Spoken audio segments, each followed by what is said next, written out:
अस्सलाम वालेकुम। मैं आज कॉन्फ्रेंस में थी, अभी फ्री हुई हूँ ऑफ्थेल्मोलॉजी की। It was a great learning experience. It has been 2016 से, जब से मैं ऑफ्थेल्मोलॉजी की फील्ड में आई हूँ, तब से हमारा जो ईयरली ये कॉन्फ्रेंस होती है, और इस बार ये एफ्रो एशियन है, जिसमें फॉरेनर्स भी आए हैं। और मेरे एक वर्चुअल टीचर हैं जिनकी स्टडीज़ मैं 3-4 साल से पढ़ती रही हूँ, और मुझे उनसे मिलकर एक बात का ख्याल आया कि उस्ताद वो नहीं होता जो आपको कुछ स्लाइड्स या पढ़ के सुना दे और चला जाए, और आपके इंस्टीट्यूट से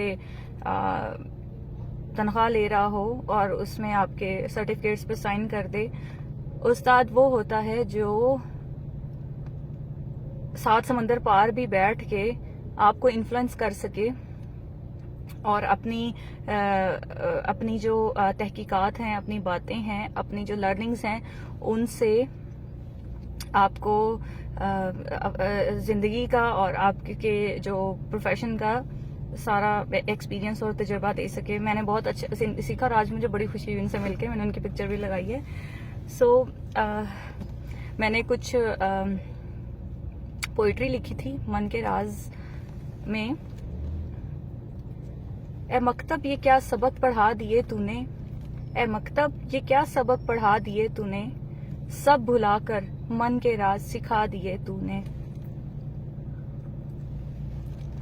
ए मकतब ये क्या सबक पढ़ा दिए तूने, सब भुलाकर मन के राज सिखा दिए तूने। जायके जिंदगी के सबके सब तलफ हुए, जायके जिंदगी के सबके सब तलफ हुए। इश्क ये क्या नए मजे चखा दिए तूने।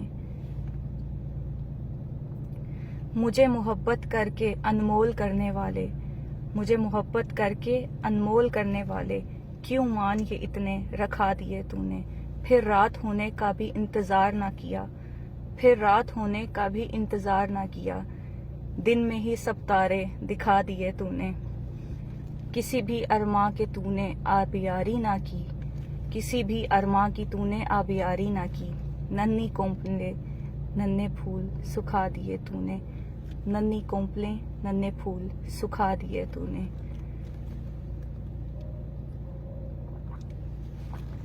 मन के राज के लिए लिखी थी। और अल्लाह हाफिज़।